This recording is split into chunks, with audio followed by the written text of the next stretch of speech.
नमस्कार दोस्तों, स्वागत है आपका आरआरबी एएलपी और टेक्नीशियन की तैयारी में हम एक कदम और आगे बढ़ाते हैं। आज हम बायोलॉजी के दो ऐसे टॉपिक्स को समझने वाले हैं, सेल डिवीजन और टिश्यूज, जिनसे सवाल आते ही आते हैं। और आज के बाद आप इन सवालों को देखकर घबराएंगे नहीं, बल्कि कॉन्फिडेंस के साथ सॉल्व करेंगे। लेकिन क्लास शुरू करने से पहले एक जरूरी बात, अगर आप सच में रेलवे एग्जाम क्रैक करना चाहते हैं और पूरा सिलेबस हमारे साथ कवर करना चाहते हैं तो फटाफट सब्सक्राइब बटन दबा दीजिए। ये आपकी तैयारी का सबसे पहला और जरूरी कदम है। मैं आपको एक बहुत ही एडवांस्ड नए एआई फर्स्ट प्लेटफॉर्म से पढ़ा रहा हूं। इसका सबसे बड़ा फायदा यह है कि ये मुश्किल से मुश्किल कॉन्सेप्ट को भी एकदम आसान बना देता है, जिससे आपको चीजें रटनी नहीं पड़ती, समझ में आ जाती हैं। तो चलिए सीधे पॉइंट पर आते हैं। माइटोसिस और मियोसिस, इनमें से कौन है जो हमें चोट लगने पर ठीक करता है और कौन है जो एक नई जिंदगी बनाने के लिए जरूरी है? ये एक ऐसा सवाल है जिसमें अक्सर स्टूडेंट्स कंफ्यूज हो जाते हैं ना, पर कोई बात नहीं, आज इस कंफ्यूजन को हमेशा के लिए दूर कर देंगे। तो ये है हमारा आज का रोड मैप। हम पहले समझेंगे सेल डिवीजन की कहानी, फिर जानेंगे शरीर के बिल्डिंग ब्लॉक्स मतलब टिश्यूज के बारे में, और आखिर में पिछले सालों में आए सवालों को सॉल्व करके देखेंगे कि हमारी तैयारी कितनी पक्की हुई। ठीक है, तो शुरू करते हैं सेल डिवीजन से। अब आप सोचेंगे ये इतना जरूरी क्यों है? अरे भाई, यहीं से तो जिंदगी की पूरी कहानी शुरू होती है। कैसे एक सेल से पूरा शरीर बन जाता है, कैसे चोट लगने पर नई स्किन आ जाती है, ये सब इसी प्रोसेस का कमाल है। तो देखिए, माइटोसिस और मियोसिस में फर्क क्या है। माइटोसिस को आप एक फोटोकॉपी मशीन समझिए। ये हमारे शरीर की नॉर्मल सेल्स यानी सोमैटिक सेल्स में होता है। इसका काम है ग्रोथ और रिपेयर।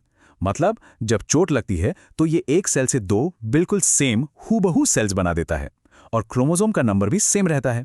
वहीं दूसरी तरफ मियोसिस ये सिर्फ रिप्रोडक्टिव सेल्स में होता है, यानी स्पर्म और एग बनाने के लिए। इसमें क्रोमोसोम का नंबर आधा हो जाता है ताकि जब नया बच्चा बने तो उसमें आधे क्रोमोसोम्स मां से और आधे पिता से आएं। इस डायग्राम में देखिए कितना साफ साफ दिख रहा है।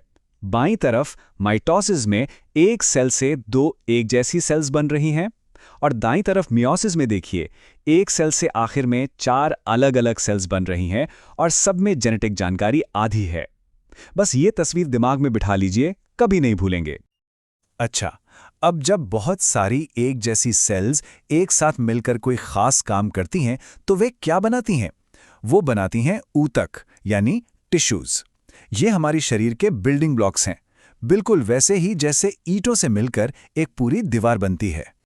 हमारे शरीर में मेनली 4 तरह की टिश्यूज होते हैं।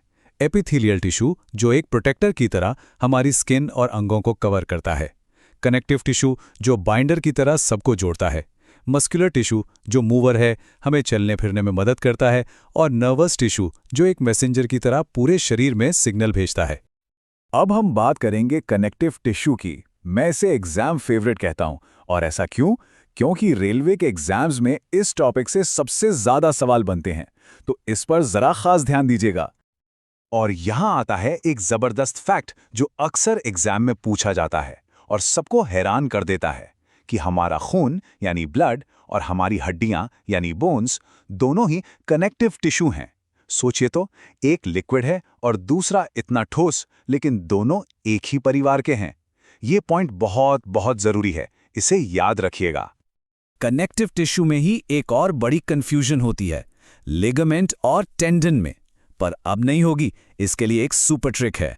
लिगामेंट के लिए याद रखिए BLB यानी बोन लिगामेंट बोन, ये हड्डी को हड्डी से जोड़ता है।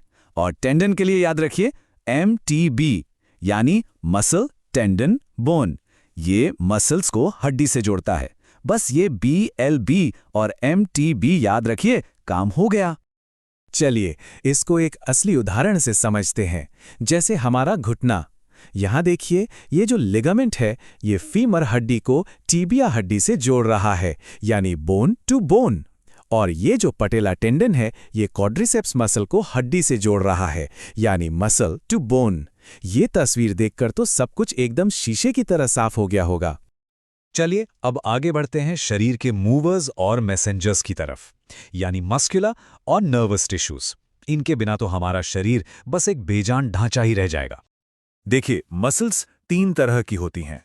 पहली वॉलंटरी, मतलब जिनको हम अपनी मर्जी से कंट्रोल कर सकते हैं, जैसे हाथ हिलाना।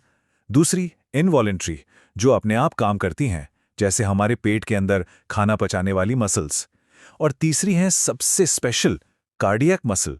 ये सिर्फ और सिर्फ हमारे दिल में होती है और बिना थके पूरी जिंदगी काम करती रहती है। और हमारे शरीर का मैसेंजर कौन है? ये है न्यूरॉन, नर्वस टिश्यू की बेसिक यूनिट। ये बिजली के तार की तरह काम करता है, जो दिमाग से सिग्नल लेकर पूरे शरीर तक पहुंचाता है। और एक मजेदार फैक्ट, न्यूरॉन हमारे शरीर की सबसे लंबी सेल होती है। तो सारे कॉन्सेप्ट्स तो हमने समझ लिए, अब है असली परीक्षा की घड़ी।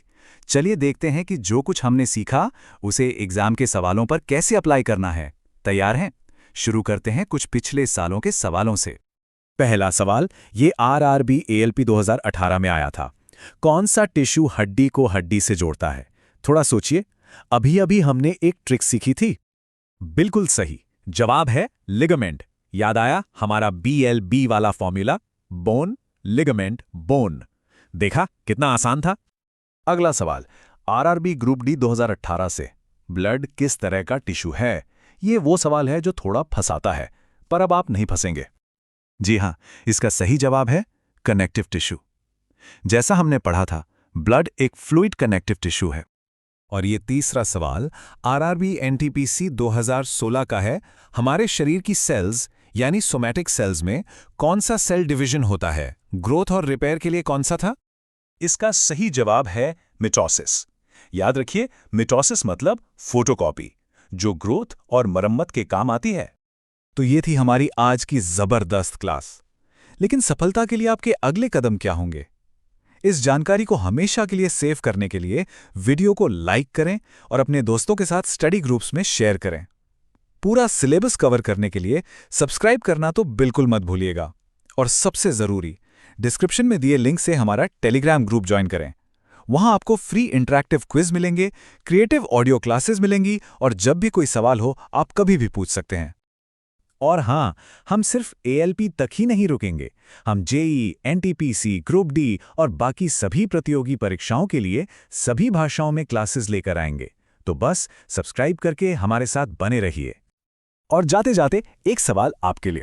अब जब आप ये जान गए हैं कि हमारा शरीर सेल्स और टिश्यू से कैसे बना है, तो आपके हिसाब से जिंदा रहने के लिए सबसे जरूरी, सबसे महत्वपूर्ण टिश्यू कौन सा है? सोचिएगा जरूर और अपने जवाब नीचे कमेंट्स में बताइएगा। मिलते हैं अगली क्लास में। पढ़ते रहिए, आगे बढ़ते रहिए।